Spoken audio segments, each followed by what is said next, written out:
His church in Venezuela Sunday. More than 7 million Venezuelans voted over the weekend in a referendum on their president's plan to rewrite the Constitution and consolidate government power. Today, opposition leaders are calling for more street protests and a strike later this week.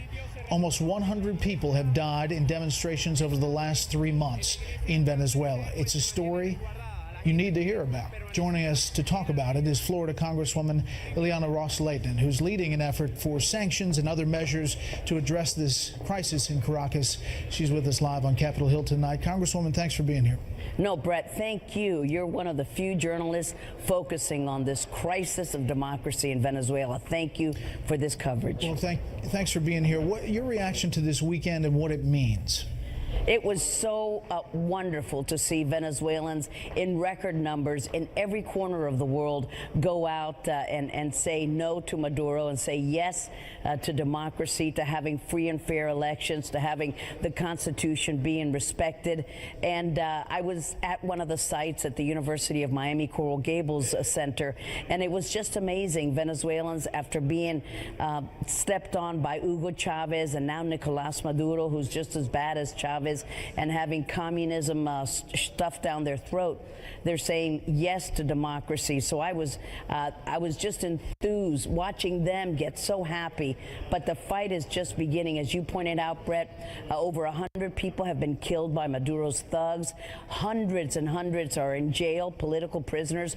Thousands have been injured in these street demonstrations. So the fight continues. Maduro's next plan is he's going to have some sham elections, as you say, to further consolidate his illegal power grab. Unbelievable. So, let me put up some stats here about Venezuela. You mentioned the 100 people dying in the opposition since April. Inflation rate in Venezuela, 800% at the end of 2016. 87% of the population said it didn't have enough money to buy necessary food. The GDP dropped 12% in 2016 after oil prices fell.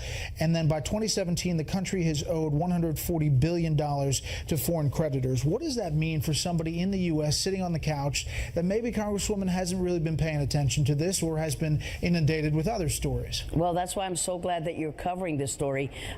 Venezuela, you've got to remember, all of you viewers, was one of the richest, most productive, most powerful countries, freest countries in all of Latin America. It was the breadbasket for Latin America. Now they don't even have wheat, they don't have milk, they don't have diapers, they don't have medicine. It's a basket case. So it went from a breadbasket to a basket case. Why? Because socialism and communism does not work. And so the people are saying, what is ahead for us? And that's why I respect what they're doing. They're demonstrating peacefully in the streets, but they're also going to the ballot boxes and they're saying yes. So they're doing everything. Now it's up to us in the United States to sanction those human rights abusers in Venezuela and say, I know you like to come to Disney World and visit Mickey Mouse. Well, guess what? If you trample on people's human rights, you're not going to be able to come to the U.S. We're going to freeze your bank accounts. We're going to confiscate your luxury condos and your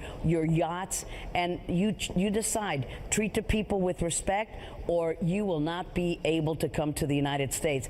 Venezuelan human rights activists, they understand that these thugs love to come to the land of milk and honey, the United States. Let's not give them that privilege. The White House was asked about this today. Sean Spicer, White House press secretary, had this to say about the weekend's events.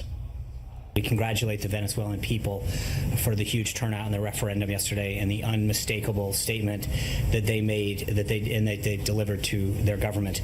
We condemn the violence inflicted by government thugs against innocent voters and efforts by the government to erode democracy in Venezuela. We once again call for the Constituent Assembly of July 30th to be canceled and for free and fair elections to be scheduled. You mentioned, Congresswoman, sanctions. Specifically, what can you do in Congress and what is realistic? Well, I think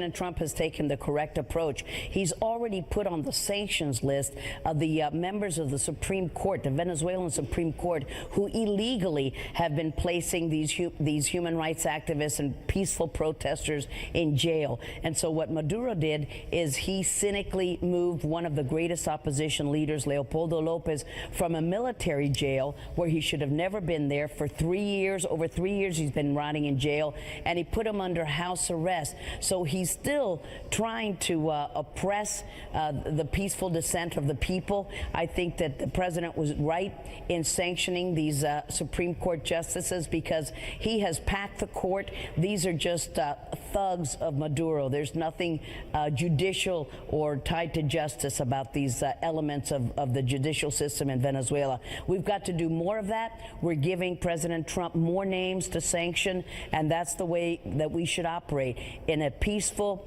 democratic way in Venezuela and in the correct way here in the United States. Coming to the United States is a privilege. It's not a right. We should not allow people who violate human rights to come into our country.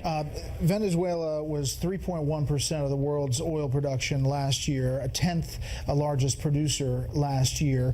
Economically, how does this affect the U.S. potentially as that kind of devolves and that government really has some questions about its survival?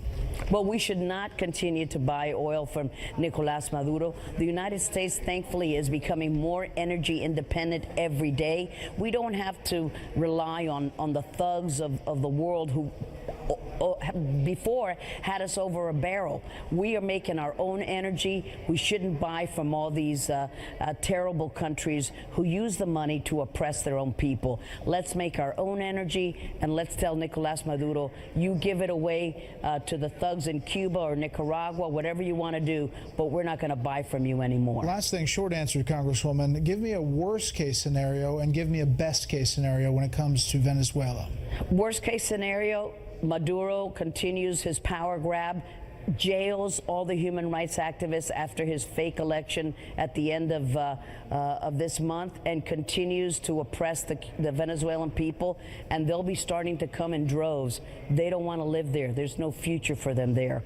We don't want that. We want them to stay in their country, in a free and democratic country. They deserve that. And that's the best case scenario. A quick change. That's the best case. Absolutely. Congresswoman, thank you so much for your time. Thank you.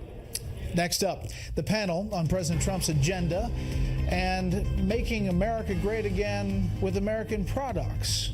We'll analyze it all after the break.